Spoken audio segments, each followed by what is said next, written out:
दररोज 100 रुपये जमा करून तुम्ही लाखो रुपयापर्यंत पोहोचू शकता का?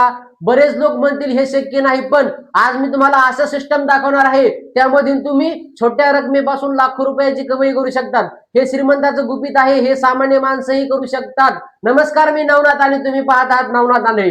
बिझनेस आणि फायनान्स रिलेटेड चॅनल मध्ये आपलं स्वागत आहे. चला तर सुरू करूया. छोट्या संपत्तीपासून मोठी संपत्ती कशी तयार करायची. लोक गरीब का राहतात? सर्वात मोठा प्रश्न आहे, लोक गरीब का राहतात? कमी कमाईची समस्या नसते, समस्या असते तुम्ही कमी रकमेची वेळ मूल मान्य न करणे, कमी रकमेला कमी भाव देणे. समस्या सर्वात मोठी असते, तुम्ही कुठे फिरायला गेले, झुटकून 50 रुपयाची काहीतरी खरेदी केली. तुम्ही कुठे बाहेर बाजारात गेले, झुटकून 50 रुपयाचा 100 रुपयाचा मोबाईल कव्हर खरेदी केला. कुठे दुसरीकडे गेले, दुसरा शर्ट गेला, गॉगल घेतला. ह्या ज्या बारीक सारीक गोष्टी आहेत, एखादा फूड खाल गेले, ह्या ज्या बारीक सारीक गोष्टी आहेत, याच्याकडे जर लक्ष केलं तर तुम्ही निश्चितच येणाऱ्या काळात त्या छोट्या छोट्या रकमेपासून मोठी रक्कम तयार करू शकता. जादू कुठे होती? जादू ही एक दिवसात होत नाही किंवा तुम्ही श्रीमंत एक दिवसात होत नाही. त्यासाठी लागते सवय, तुमचा वेळ आणि चक्रव्याढ. थोडक्यात सांगायचं म्हणजे कंपाऊंडिंग. हे 100 रुपये आज तुमच्यासाठी काहीच नाहीत, पण येणाऱ्या काळात हेच 100 रुपये एक मोठी रक्कम बनू शकते. आता सोपं गणित पाहू. तुम्ही दररोजचे 100 रुपये बाजूला टाकले, दररोजचे 100 रुपये वाचवले, दररोजचे 100 रुपये वाचवले, म्हणजेच महिन्याला होतात 3,000. आणि या 3,000ची जर तुम्ही SIP केली, SIP मध्ये तुम्हाला 12% परतावा जर मिळाला तर 5 वर्षाचे होतात 82,000 रुपये, 10 वर्षाचे होतात 2,30,000 रुपये, 15 वर्षाचे होतात 5,00,000 रुपये आणि 10 वर्षाचे होतात 10 लाखापेक्षा जास्ती. हे फक्त 100 रुपये नाहीत, जर तुमचे येणाऱ्या काळात भरपूर मोठी रक्कम आहे, येणाऱ्या काळात तुम्हाला हे लाखो रुपये कमवून देणार आहेत. आता पाहूयात गरीब लोकांची मानसिकता आणि श्रीमंत लोकांची मानसिकता, दोन्ही मधील फरक बघूयात. गरीब लोक पैसे आले की खर्च करून टाकतात, याच ठिकाणी श्रीमंत लोक पैसे आले की गुंतवणूक करतात. गरीब लोक EMI वाढवतात, श्रीमंत लोक ऍसेट बनवतात. गरीब लोक खर्च करतात, श्रीमंत लोक ती गुंतवणूक करून त्याची संपत्ती बनवतात. गरीब लोक आलेले पैसे आधी खर्च करतात आणि उरलेले पैसे वाचवितात. त्याच ठिकाणी श्रीमंत लोक आधी पैसे गुंतवतात आणि त्याच्यातून उरलेले पैसे खर्च करतात. आता पाहूया 3 स्टेप फॉर्म्युला. या 3 स्टेप जर फॉलो केल्या तर येणाऱ्या काळात नक्कीच तुमच्यात बदल होऊ शकतो. पहिली स्टेप, तुमचा खर्च लिहून काढा. तुम्ही जे काय खर्च करत आहात बारीक सारीक गोष्टी, त्या पैसे लिहून ठेवा. उदाहरणार्थ तुम्ही आठवड्याच्या आठवड्यालाही तुमचा हिशेब करू शकता. आठवड्यात मी इतके पैसे खर्च केले, याच्यातील मला किती बचत करायला पाहिजे होते, याच्यातील मी किती वायफळ पैसे घालवले, फक्त आपल्याला माहित असते. दुसरी स्टेप, तुम्ही काय करा, ऑटो SIP करा.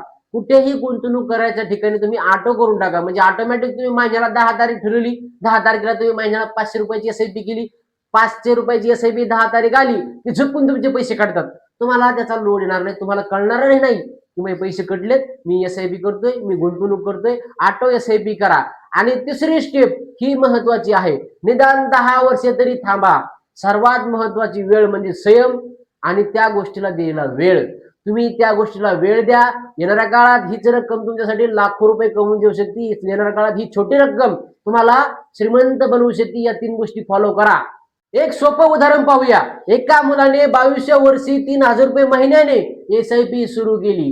तीच SIP 32व्या वर्षी झाली 7 लाख रुपये, 42व्या वर्षी झाली 23 लाख रुपये, 52व्या वर्षी झाली 70 लाख रुपये आणि 60व्या वर्षी झाली 1.5 करोडच्या आसपास. तो मुलगा करोडपती झाला. त्यांना काय लॉटरी लावली नाही, त्यानं काय कुठे झालझोल केलं नाही, त्यानं वेळेला महत्व दिलं, त्याने वेळ जिंकला. 32व्या वर्षी त्याने 22व्या वर्षी SIP सुरू केली होती आणि 60व्या वर्षी ती SIP झाली 1.5 करोडच्या आसपास. लक्षात ठेवा, श्रीमंत होण्यासाठी जास्ती पगारच असणे असं आवश्यक नाही. श्रीमंत होण्यासाठी तुमच्या बारीक बारीक सवयी, तुमची बारीक बारीक गुंतवणूक करायच्या सवयी आणि तुम्ही काय धोरण ठेवलं आहे आणि तुम्ही वेळेला किती महत्व दिलं आहे हे महत्वाचं आहे. श्रीमंत होण्यासाठी तुम्ही किती वेळ टाकला आहे आणि त्या वेळेला महत्व किती दिलं आहे हे महत्वाचं आहे. म्हणजे जर तुम्ही 20 वर्षे SIP केली तर तुमचे 60 लाख 1.5 करोडच्या आसपास तुमचे पैसे जातात. जर दररोजचे 100 रुपये वाचवले तर 100 रुपये आज तुमच्यासाठी काहीच नाही. 100 रुपये तुम्ही चालता चालता असे खर्चून टाकता, पण येणाऱ्या काळात हेच 100 रुपये तुम्हाला श्रीमंत बनवू शकतात. येणाऱ्या काळात हेच 100 रुपये तुम्हाला तुमच्या अडीअडचणीत कामा येऊ शकतात. येणाऱ्या काळात हेच 100 रुपये तुम्हाला तुमच्या स्वप्नासाठी जगण्यासाठी तुम्हाला फायदा होऊ शकतात. हेच 100 रुपये तुमच्या कुटुंबासाठी येणाऱ्या काळात आर्थिक बजेट, आर्थिक मदत होऊ शकते. त्यामुळे 100 रुपये खर्चानी हे 100 रुपये आजची सवय, तुमची ही सवय तुम्हाला येणाऱ्या काळात श्रीमंत बनवू शकते. म्हणून पैसा नुसता वाचवू नका, तो वाचवलेला पैसा कुठेतरी गुंतवा आणि तो पैसा गुंतवला म्हणजे तो ऑटोमॅटिक पैसा वाढणारच आहे आणि वाढलेला पैसा तुम्हाला श्रीमंत करणार आहे. मित्रांनो, आजचा व्हिडिओ तुम्हाला कसा वाटला कमेंट करून नक्की सांगा. व्हिडिओ जर आवडला असेल तर लाईक करा, शेअर करा, सबस्क्राईब करा आणि ज्या मित्राला ह्या व्हिडिओची गरज आहे त्याला हा व्हिडिओ पाठवा. धन्यवाद. भेटूयात पुढच्या व्हिडिओमध्ये. तोपर्यंत पाहत राहा नवनाथ आंधळे.